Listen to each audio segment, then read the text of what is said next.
నీ కడుపులో బిడ్డకి తండ్రి ఎవరమ్మా అంటే ఎవరిని చూపించమంటావు? నా ఆటలో అందరూ పావులే. పద్ధతిగా ప్రేమించాను అన్నాను, కాదు అన్నాడు. ఆట అప్పుడు మొదలుపెట్టాను, అది ఇప్పటికీ ఒక దశకొచ్చింది. నేను అబార్షన్ చేయించుకోవాలనుకుంటున్నాను.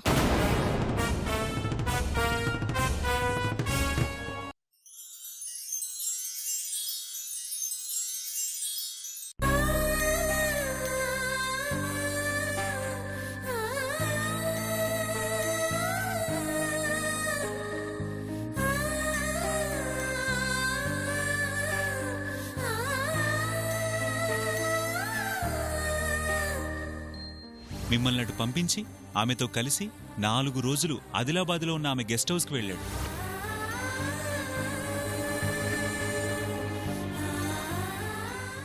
మరి మీ వారితో నా దగ్గరికి టెస్ట్ చేయించుకోవడానికి వచ్చింది మీరే కదా. కడుపుతో ఉన్న మీకు కాకపోతే ఈ జాగ్రత్తలన్నీ ఇంకెవరికి చెప్తాము?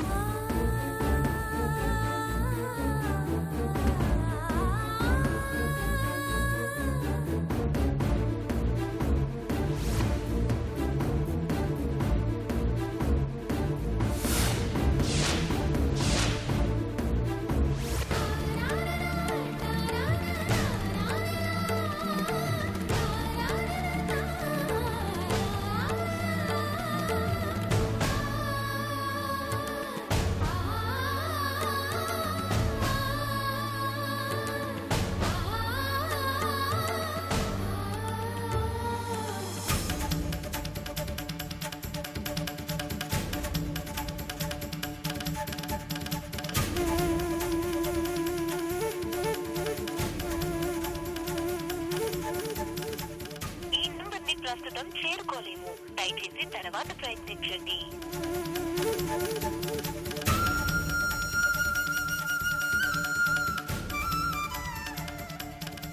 ఈ నంబర్ని ప్రస్తుతం చేరుకోలేము, దయచేసి తర్వాత ప్రయత్నించండి.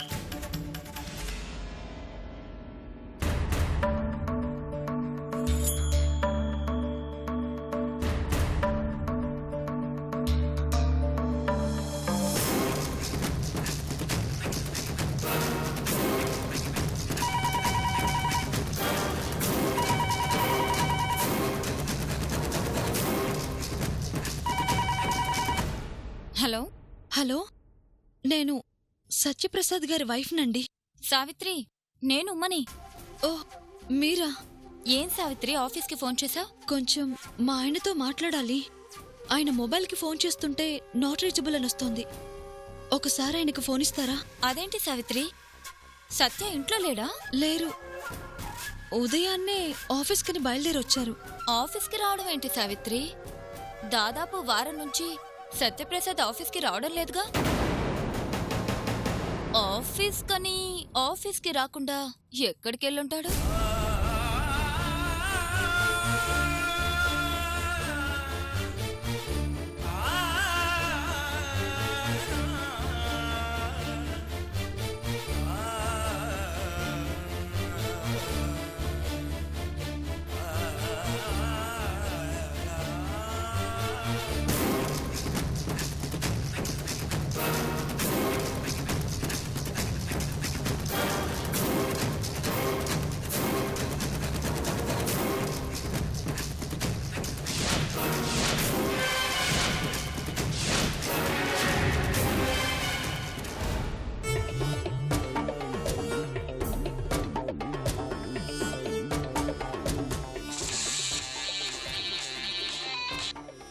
చెప్పుమా.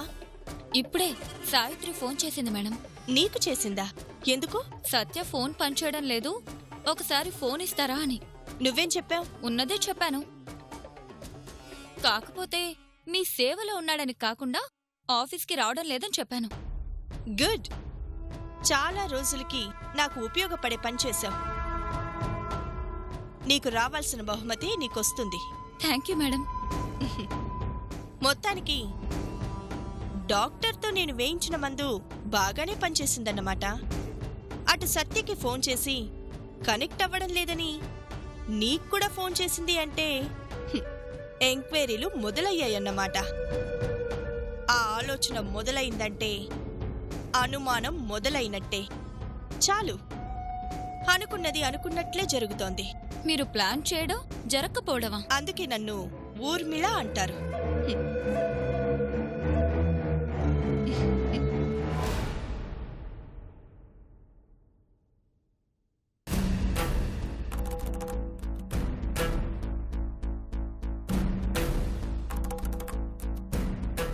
ఏవండి, చెప్పండి మేడం.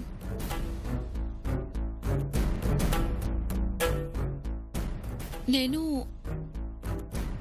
ఈ డాక్టర్ని కలవాలండి. ఆ లాస్ట్ రూమ్లో ఉంటారు మేడం. థ్యాంక్స్ అండి. ఓకే అండి.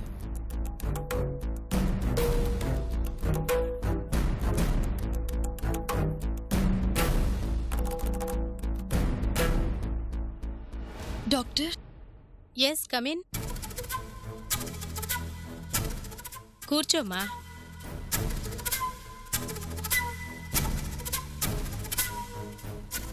ఏంటమ్మా నీ ప్రాబ్లం? చెప్పమ్మా.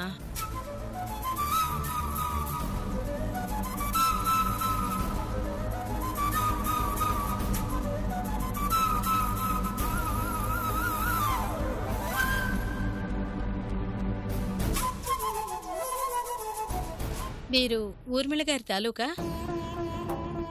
కాదండి. ఈ ప్రిస్క్రిప్షన్? నాకు ఆ పేషెంట్ వివరాలు కావాలి. అలా ఎవరికి పడితే వాళ్ళకి పేషెంట్ వివరాలు చెప్పమమ్మా. Please doctor. ఎందుకంటే కారణం నా దగ్గర లేదు, కానీ ఈ పేషెంట్ వివరాలు తెలియటం నాకు చాలా అవసరం.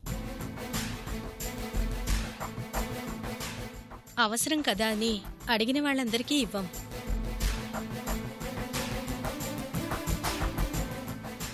కానీ నిన్ను చూస్తుంటే ఎందుకో చాలా బాధల్లో ఉన్నావు. అందుకే అడుగుతున్నావని అర్థమవుతోంది.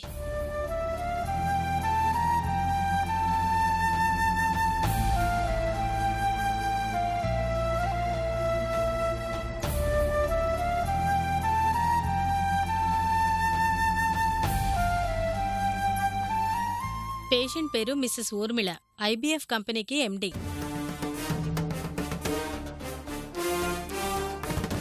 ఫోన్ నెంబరు తన హస్బెండ్ది ఇచ్చినట్టున్నారు. తన భర్త పేరు సత్యప్రసాద్.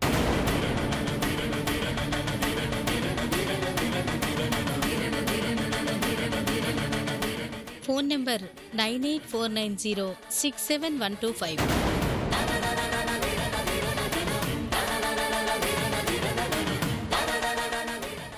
తన ప్రెగ్నెన్సీ గురించి తెలుసుకోవడానికి వచ్చారు.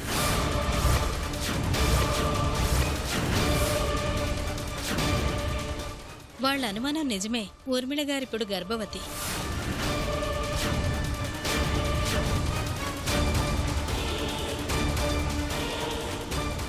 ఇంకేమైనా డీటెయిల్స్ కావాలా?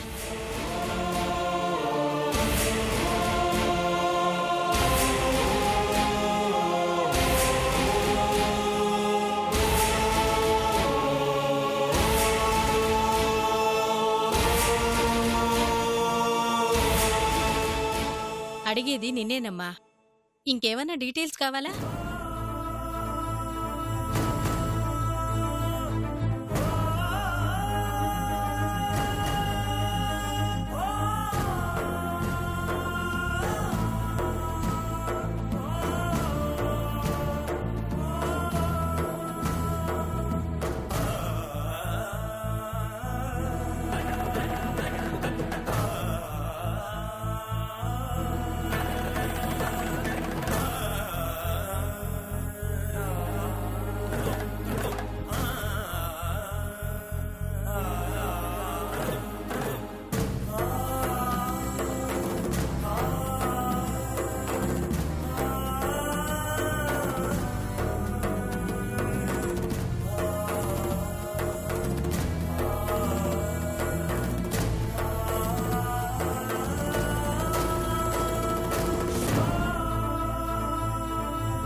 కూడా అబద్ధాలు చెప్తారా?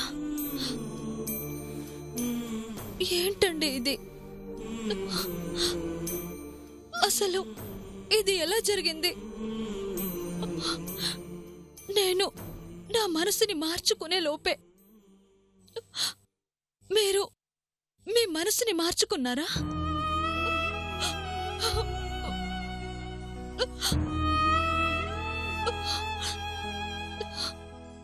తప్పు మీది కాదండి, నాది తప్పు.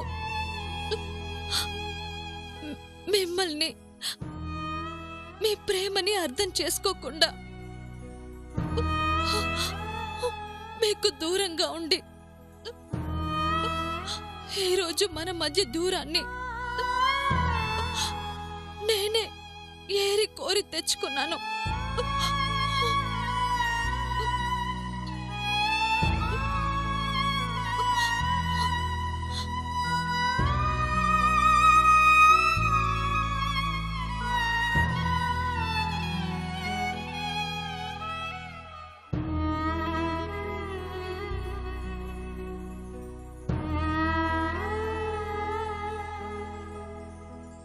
నేను లేనని మీరు జారి పడిపోతున్నా జీవితంలో ఎప్పుడూ ఏ పరిస్థితుల్లోనైనా నేను మిమ్మల్ని చేజార్చుకోను. రాముళ్లాంటి మీతో కూడా తప్పు చేయించాను. ఈ పాపం నాది.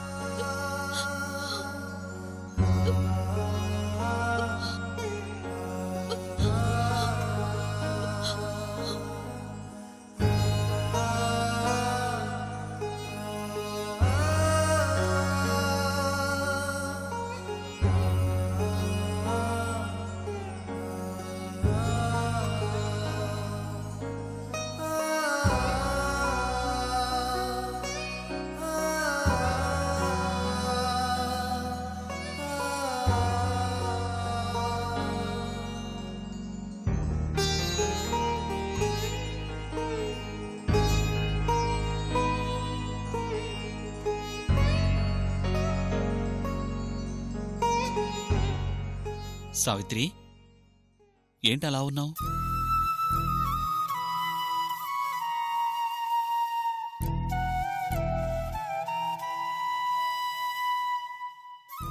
ఏమైంది సావిత్రి, అదోలా ఉన్నావు? ఒంట్లో బాలేదా?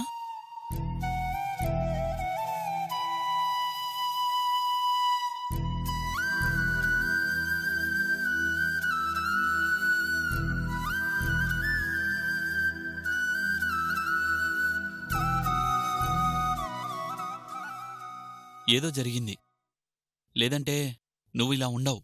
చెప్పు సావిత్రి, ఏం జరిగింది?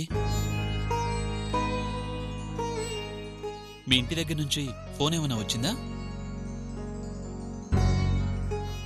అవును, ఫోన్ వచ్చింది. మా ఇంటి దగ్గర నుంచి కాదు, మరి డాక్టర్ దగ్గర నుంచి.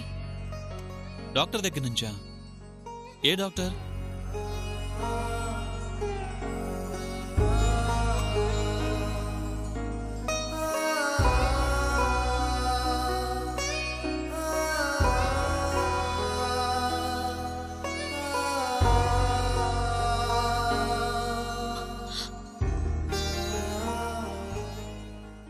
మీ ఆవిడ ఊర్మిళను చెక్ చేసిన డాక్టర్.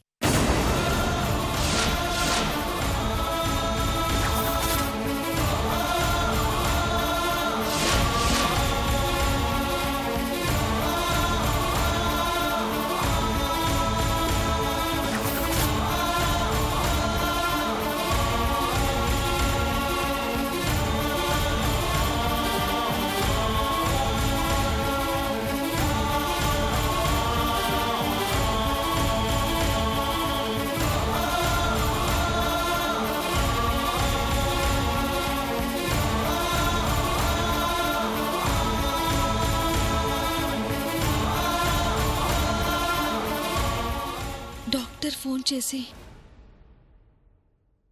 నేనే ఊర్మిళనుకొని గర్భవతిగా ఉన్నప్పుడు తీసుకోవాల్సిన జాగ్రత్తల గురించి చెప్తుంటే నాకేం అర్థం కాలేదు.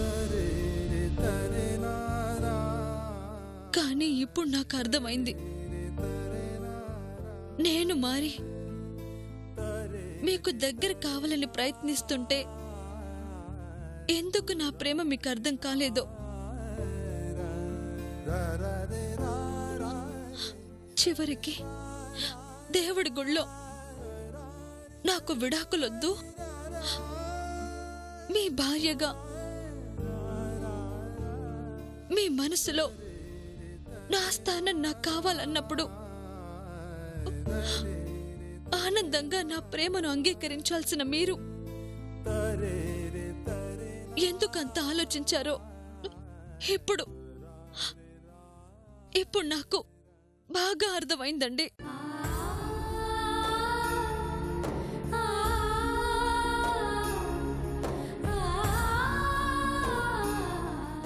సారీ సావిత్రి, ఈ విషయం నీకు ఎప్పుడో చెప్పాలనుకున్నాను. కానీ నువ్వు బాధపడతావన్న ఒకే ఒక్క కారణంతో నేను చెప్పలేకపోయాను.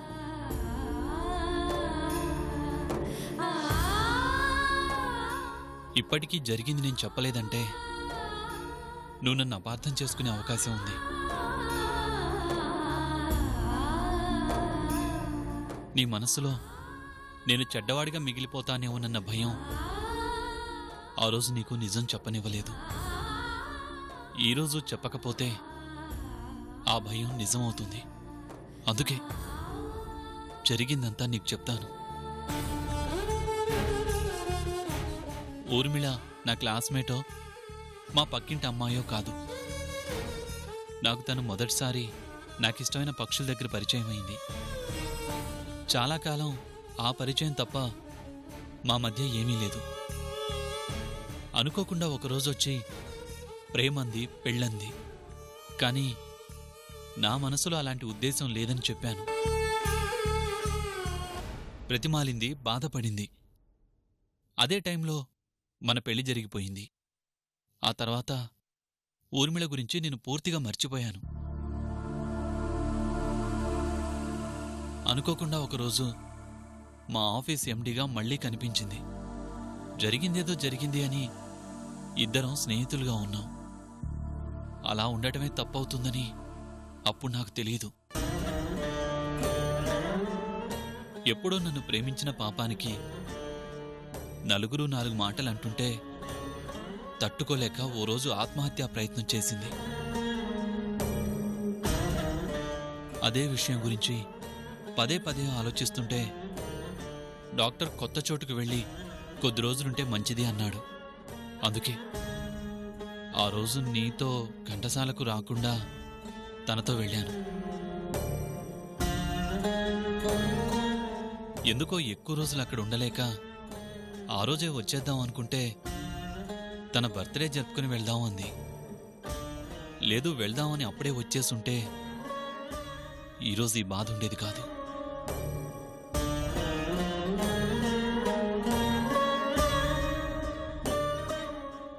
ఆ రోజు రాత్రి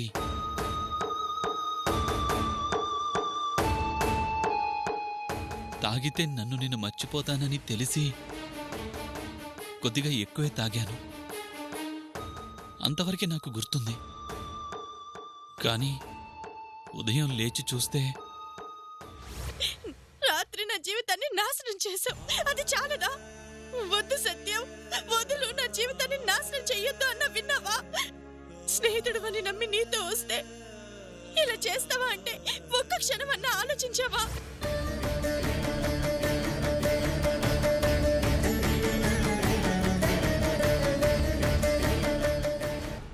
ఆవిడ గోరు వచ్చినారు అమ్మాయి గోరు.